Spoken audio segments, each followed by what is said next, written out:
स्वागत है आप सभी का आपके अपने चैनल में। आज से हम स्टार्ट करने जा रहे हैं माइंड मैप। माइंड मैप क्या है एक्चुअली मैं आपको बता दूं, जो भी चैप्टर हम लोगों को पढ़ना है, जो भी हम लोग फिजिक्स और केमिस्ट्री के चैप्टर जो पढ़ेंगे, बायो के चैप्टर्स पढ़ेंगे, उनके बेसिक्स को या कह सकते हैं उनके एक कह सकते हो समरी की फॉर्म में हम माइंड मैप को समझते हुए चलेंगे। इस माइंड मैप को आपको अपने दिमाग में रखना है और जब चैप्टर स्टार्ट करेंगे, जब चैप्टर के बारे में हम फर्दर डिस्कशन करेंगे, तो उस समय हम इसकी बातें और देखेंगे कि और इसमें क्या क्या चीज़ें होती हैं। अभी तो केवल आपको ये चीज़ें, केवल उनके सिंपल कॉन्सेप्ट को अपने दिमाग में रखना है। तो सबसे पहले मैं क्या करूँगा, जितने भी चैप्टर आपके अब स्टार्ट होंगे, उन सारे चैप्टर्स के आपके माइंड मैप स्टार्टिंग से कराता चला जाऊँगा। उन माइंड मैप के बाद आपका फिर से सिलेबस एक स्टार्ट होगा और सिलेबस स्टार्ट होने के बाद फिर माइंड मैप को भी उसी के साथ इंक्लूड कर दिया जाएगा उसी से। लेकिन स्टार्टिंग में अभी क्या करेंगे, स्टार्टिंग में हम इसके माइंड मैप को या इसके कॉन्सेप्ट को देखेंगे क्या है। एसिड और बेस, आज से पहला चैप्टर स्टार्ट कर रहे हैं हम एसिड और बेस का। तो एसिड और बेस के जो माइंड मैप हैं उसको हम देखेंगे आज कैसे हम उस पर काम करेंगे। ठीक, तो सबसे पहले स्टार्ट करते हैं एसिड और बेस का। तो एसिड और बेस चैप्टर बहुत ही इंपॉर्टेंट चैप्टर है और बहुत सारे क्वेश्चन एग्जाम में आते हैं। ठीक इस माइंड मैप को बिल्कुल दिमाग में आपको सेट कर लेना है। कुछ बेसिक कॉन्सेप्ट्स होंगे, कुछ बेसिक चीज़ें होंगी जिनको दिमाग में रखना है, जो कि जब चैप्टर हम लोग रीड करेंगे तो वहाँ पर इसकी ज़रूरत पड़ेगी। ठीक, सबसे पहले बात कर रहे हैं कि हमारे पास है केमिकल। केमिकल क्या है? केमिकल कंपाउंड है। ठीक है, केमिकल कंपाउंड है, ये हमारे पास है केमिकल कंपाउंड। ठीक, केमिकल कंपाउंड के बाद हम लोग स्टार्ट करेंगे कि केमिकल कंपाउंड में हमें क्या क्या चीज़ें मिल जाती हैं। तो केमिकल कंपाउंड में हमें मिलता है, हमें सॉल्ट मिलता है। ठीक है, हमें क्या मिल जाता है? सॉल्ट मिल जाता है। और साथ ही साथ दो और चीज़ें मिल जाती हैं, एक तो एसिड मिल जाता है और साथ ही साथ हमें क्या मिल जाता है? बेस मिलता है। ठीक है, ये सारी चीज़ें आपके केमिकल कंपाउंड्स में ही आती है। जो केमिकल कंपाउंड्स होंगे या तो एसिड होंगे या बेस होंगे या सॉल्ट फॉर्म में होंगे। ठीक, तीनों में से किसी एक फॉर्म में ही होंगे। अब सबसे पहले हम बात करते हैं कि सॉल्ट की।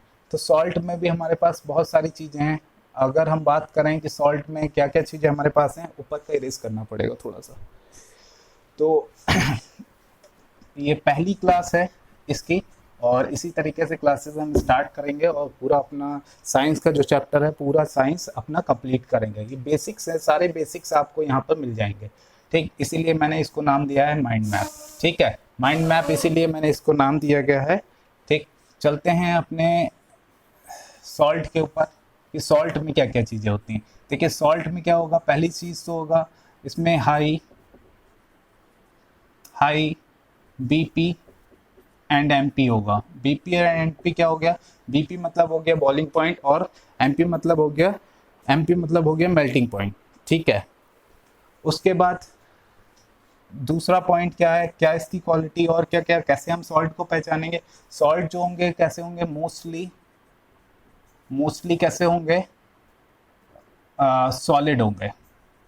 कैसे होंगे? सॉलिड होंगे। ठीक, थर्ड पॉइंट पर आ जाते हैं। तीसरा पॉइंट क्या कह रहा है कि मोस्टली सॉलिड हो गया, हाई बीपी और एमपी हो गया।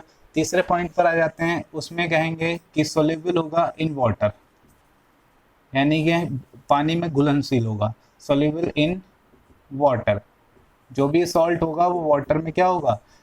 सोल्यूबल होगा, घुल सकेगा। ठीक, और उसके बाद नेक्स्ट पॉइंट पर आ जाते हैं कि कैसे पहचानेंगे कि सॉल्ट है।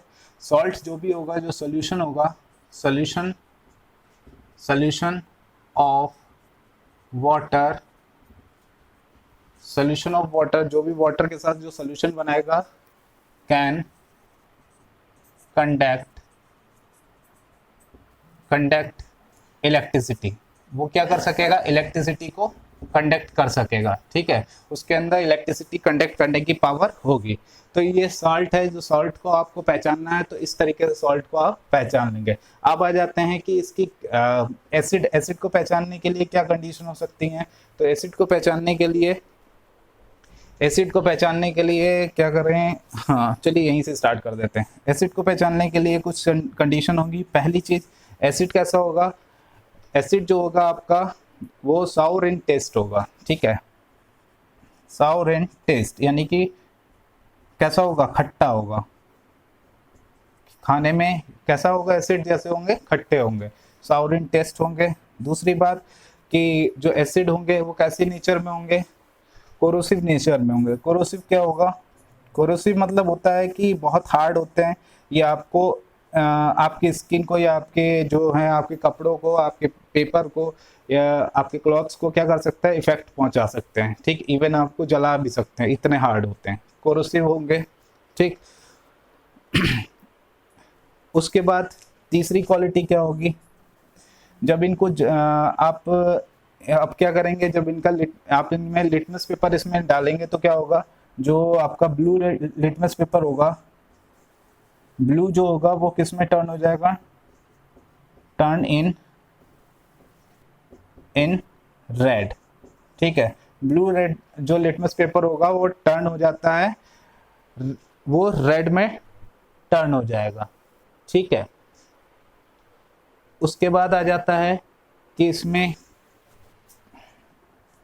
इलेक्ट्रिसिटी कंडक्ट कर सकते हैं, कंडक्ट इलेक्ट्रिसिटी, इलेक्ट्रिसिटी इसमें क्या हो सकती है, कंडक्ट हो सकती है, ठीक है, यानी कि इलेक्ट्रिसिटी इसमें फ्लो हो सकती है।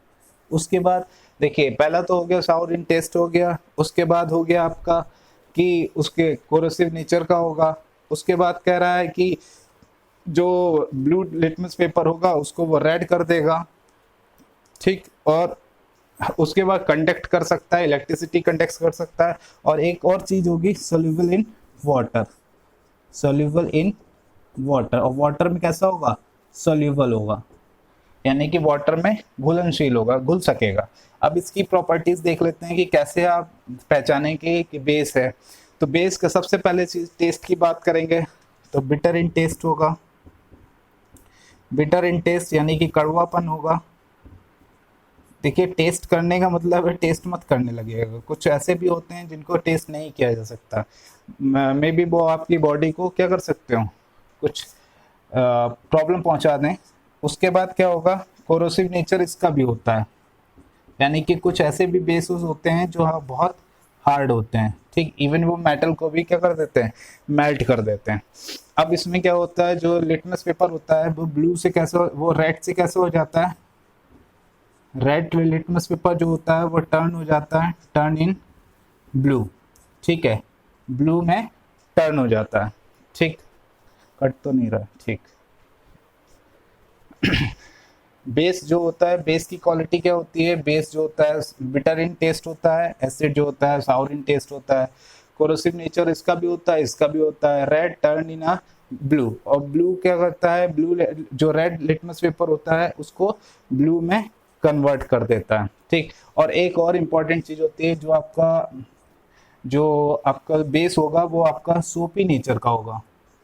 सोपी नेचर मतलब क्या होता है कि आप अगर बेकिंग सोडा लेंगे, बेकिंग सोडा को थोड़ा सा हाथ में लीजिएगा और हाथ में लेने के बाद उसमें थोड़ा पानी डालेंगे तो आप देखेंगे कि वो साबुन की तरीके से उसमें झाग जैसा बना देगा, तो इसलिए इसका नेचर कैसे कहेंगे, सोपी नेचर इसलिए कहते हैं, ठीक। और एक इम्पॉर्टेंट चीज, जब एसिड और बेस दोनों मिलते हैं, जब एसिड और बेस दोनों मिलते हैं तो एक प्रोसेस बनाते हैं, वो प्रोसेस कहलाता है न्यूट्रलाइजेशन, ठीक है। वो प्रोसेस क्या कहलाता है, न्यूट्रलाइजेशन का प्रोसेस बनाता है, न्यूट्रलाइजेशन रिएक्शन कहते हैं, ठीक है। उस रिएक्शन को क्या बोलते हैं, न्यूट्रलाइजेशन रिएक्शन बोलते हैं, ठीक है, न्यूट्रलाइजेशन रिएक्शन बोलते हैं जब एसिड और बेस को दोनों को मिलाते हैं, ठीक। न्यूट्रलाइजेशन उदासीनीकरण की अभिक्रिया कहलाता है, उदासीनीकरण की अभिक्रिया कहलाता है जब एसिड और बेस को हम मिलाते हैं, और एसिड और बेस को मिलाने के बाद हमें क्या मिलता है, हमें सॉल्ट मिलता है और साथ में वाटर मिलता है। इसके ऊपर एक रिएक्शन क्या बना सकते हैं, सॉल्ट और वाटर मिलता है, और इसके ऊपर एक रिएक्शन क्या बना सकते हैं, रिएक्शन इसकी इस तरीके से बना सकते हैं, क्या ले लें, लेते हैं, थोड़ा सा इरेज करना पड़ेगा, यहाँ पर लिख देता हूँ मैं, एक रिएक्शन बना देता हूँ कि कैसे किस रिएक्शन से आप समझ सकेंगे कि कहाँ पर आपको सॉल्ट मिल रहा है, वाटर मिल रहा है, ठीक। जैसे कि HCl ले लें, ठीक है, HCl आपको पता है एक एसिड है, और NaOH आपको पता है सोडियम हाइड्रोक्साइड, ठीक, HCl, ठीक, HCl हो गया और सोडियम हाइड्रोक्साइड हो गया। हाइड्रोक्लोरिक एसिड और सोडियम हाइड्रोक्साइड यानी कि क्या हो गया, तो सोडियम हाइड्रोक्साइड यानी NaOH हो गया। अब NaCl, और जब इन दोनों का रिएक्शन होता है तो क्या बना देते हैं, ये NaCl बनाता है और साथ में वाटर फॉर्म कर देता है। तो ये तो हो गया आपका एसिड, ये हो गया आपका सॉल्ट, ये आपका हो गया सॉरी, ये आ गया आपका बेस, ये आ गया सॉल्ट और ये आ गया आपका वाटर। और ये रिएक्शन जो कहलाती है, ये रिएक्शन क्या कहलाती है, इस रिएक्शन को हम बोलते हैं न्यूट्रलाइजेशन रिएक्शन। ठीक, आई होप आपको समझ में आया होगा। अगर समझ में आया हो, अच्छा लगा हो, तो please like, share and subscribe करते रहिए। Thank you very much for watching.